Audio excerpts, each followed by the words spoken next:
परीलोक में बहुत सारी परियां एक साथ हंसी खुशी मिलजुल कर रहती थी। वहीं अनन्या और तान्या नाम की दो परियां भी थी जो बहुत अच्छी दोस्त थी। वो हमेशा साथ रहती थी। जहां अनन्या थोड़ी लालची थी और हमेशा बस अपने बारे में सोचती थी, वहीं तान्या का व्यवहार बहुत अच्छा था। वो सबकी मदद करती थी। तान्या, तुम इतनी सुबह सुबह कहाँ जा रही हो? अनन्या, मैं अपने कुछ पुराने कपड़े गरीब बच्चों में बांटने जा रही हूँ। तुम क्या पागल हो गई हो? तुम्हारी ये कपड़े कितने नए हैं। तुम्हें ऐसा बिल्कुल भी नहीं करना चाहिए। वैसे भी उन गरीब बच्चों की मदद करके हमें क्या मिलेगा? तुम ये कपड़े अपने पास रखो। तान्या अनन्या की इस आदत से बहुत परेशान थी, क्योंकि अनन्या बहुत लालची थी और धीरे धीरे उसका लालच बढ़ता जा रहा था। अच्छा तान्या, अब चलो मेरे साथ, हम बगीचे में चलते हैं। वहाँ चलकर ताजे फल खाएंगे। ठीक है अनन्या, हम चलते हैं, चलो। जब अनन्या और तान्या बगीचे में टहल रहे होते हैं, तब उन्हें एक बहुत सुंदर परी दिखाई देती है जो बेहोश थी और उसके पास दो साड़ी पड़ी थी जो बहुत सुंदर थी। उनमें हीरे मोती लगे हुए थे, जिसे देखकर अनन्या बहुत खुश होती है। अनन्या, वहाँ देखो उस परी को। मुझे वो मुसीबत में लग रही है, हमें उसकी मदद करनी चाहिए। तान्या, तुम सच में पागल हो। उसके पास पड़ी उन कीमती साड़ियों को तो देखो, वो कितनी सुंदर है। मैंने ऐसी साड़ियाँ पहले कभी नहीं देखी। ये ज़रूर बहुत कीमती होंगी। इसके हमें बहुत अच्छे पैसे मिलेंगे। हम इन्हें लेकर यहाँ से चलते हैं और किसी को भी कुछ पता नहीं चलेगा। अनन्या, ये तो हद हो गई तुम्हारे लालच की। वो बेचारी परी कैसे बेहोश है और तुम उन साड़ियों का सोच रही हो। ये चोरी हुई और मैं ऐसे चोरी नहीं कर सकती। तुम्हें इस तरह लालच करके कभी कुछ नहीं मिलेगा। तान्या देखो, तुम्हें इस परी की मदद करनी हो तो करो, पर मैं ये साड़ी लेकर जा रही हूँ। ये कहकर अनन्या वो साड़ी लेकर वहाँ से चली जाती है और तब तान्या जल्दी से पानी लाकर उस परी को पिलाती है, जिससे उस परी को होश आ जाता है। तुम ठीक तो हो ना? तुम यहाँ बेहोश थी, अब तुम कैसी हो? और तुम्हारे पास ये साड़ियाँ किसकी हैं? ये साड़ी मेरी माँ की है। उनका आज ही स्वर्गवास हुआ है और उन्होंने जाते जाते मुझे ये कीमती साड़ियाँ दी थी ताकि मैं इन्हें बेचकर अपना गुजारा कर सकूं। शुक्रिया, तुमने मेरी मदद की। मुझे माफ करना, मेरी एक दोस्त अनन्या तुम्हारी एक साड़ी लेकर चली गई। कोई बात नहीं, तुम मेरी फिक्र मत करो और मुझे खुशी है कि तुम अपनी दोस्त जैसी नहीं हो। तुम्हारा दिल बहुत अच्छा है। तुमने लालच ना करके मेरी मदद की। इससे पता चलता है कि तुम एक बहुत अच्छी परी हो। तुम मेरी ये दूसरी साड़ी ले लो। ये दुनिया की सबसे कीमती साड़ी है।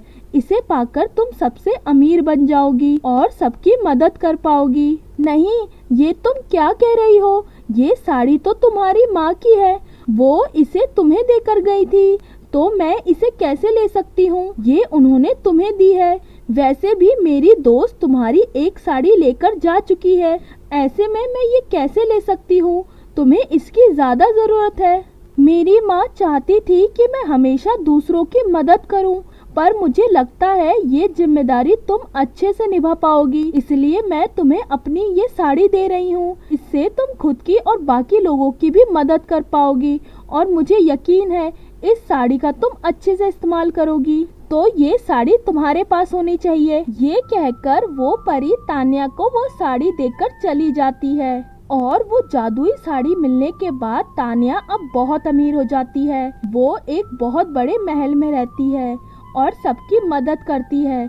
उस दिन के बाद से अनन्या तान्या से कभी नहीं मिली। अरे, ये साड़ी कहाँ चली गई? मेरी साड़ी आखिर किसने ली? मुझे उस साड़ी को बेचने के लिए जाना है। आखिर कहाँ चली गई मेरी साड़ी?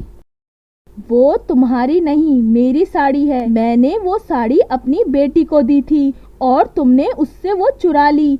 मैं आज तुम्हें अच्छा सबक सिखाऊंगी, जिसके बाद तुम कभी लालच नहीं करोगी। नहीं नहीं, ऐसा मत करो, मुझे माफ कर दो, मुझसे गलती हो गई। मैं अब कभी ऐसा नहीं करूँगी। मैं अब कभी बिना पूछे किसी की भी कोई चीज नहीं लूंगी। प्लीज मुझे माफ कर दो, मुझे कुछ मत करना। अब वो परी की आत्मा अनन्या की खूब पिटाई करती है।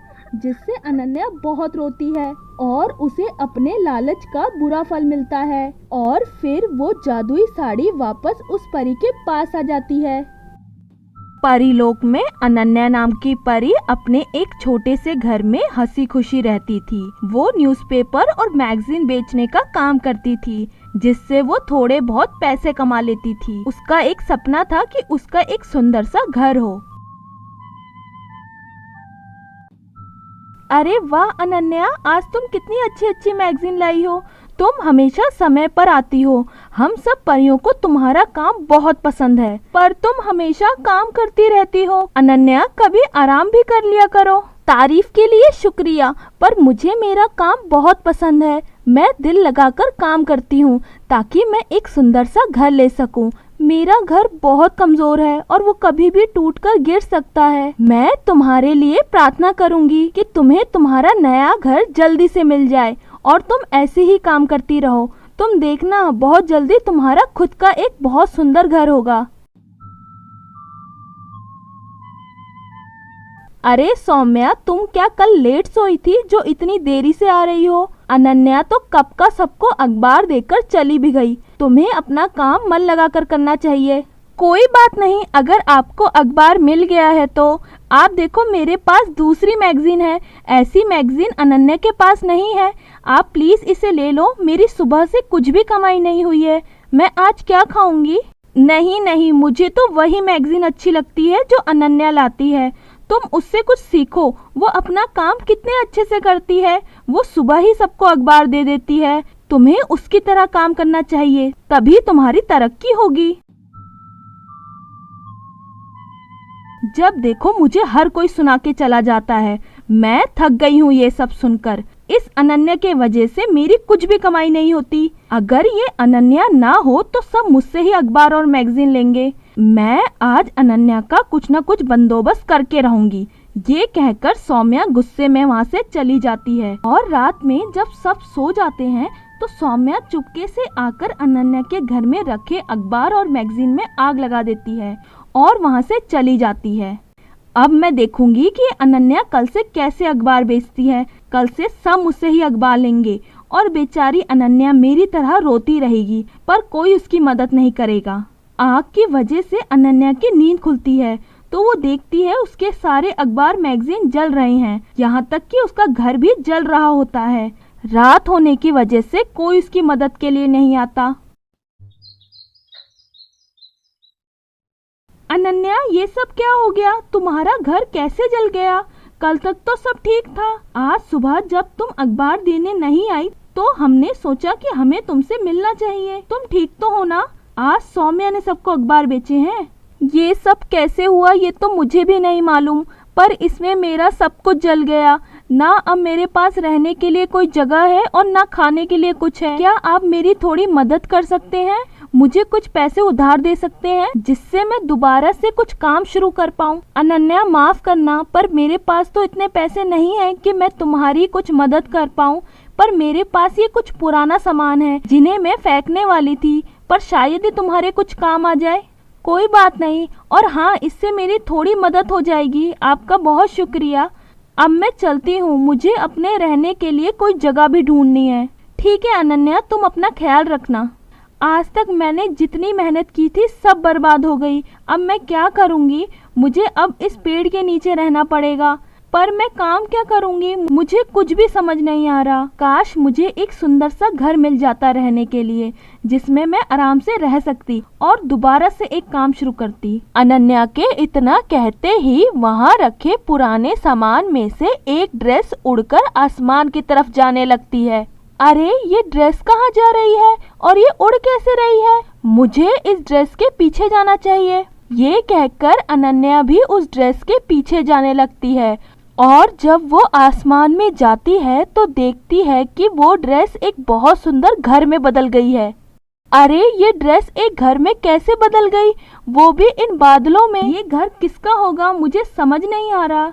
अनन्या, ये घर तुम्हारा ही है। तुम इसमें हमेशा के लिए रह सकती हो। ये घर बिल्कुल वैसा है जैसा तुम्हें चाहिए था। सौम्या ने लालच में आकर तुम्हारा घर जला दिया था, पर अब तुम इसमें रहकर अपना काम दोबारा से शुरू कर सकती हो। क्या सच में? मुझे तो यकीन नहीं हो रहा। मेरा खुद का घर हो गया, अब मैं इसमें आराम से रहूंगी और खूब मेहनत से काम करूंगी। ये कहकर अनन्या आराम से अपने घर में रहने लगती है और फिर से अपना काम शुरू करती है। अनन्या की तरक्की देखकर सौम्या को अपनी गलती का एहसास होता है और वो उससे माफी मांग लेती है और अनन्या उसे अपने साथ काम करने के लिए कहती है। सौम्या, तुमने जो किया मजबूरी और गुस्से में किया, पर तुम चाहो तो मेरे साथ काम कर सकती हो। हम दोनों अगर साथ में काम करेंगे तो हमारी और भी तरक्की होगी।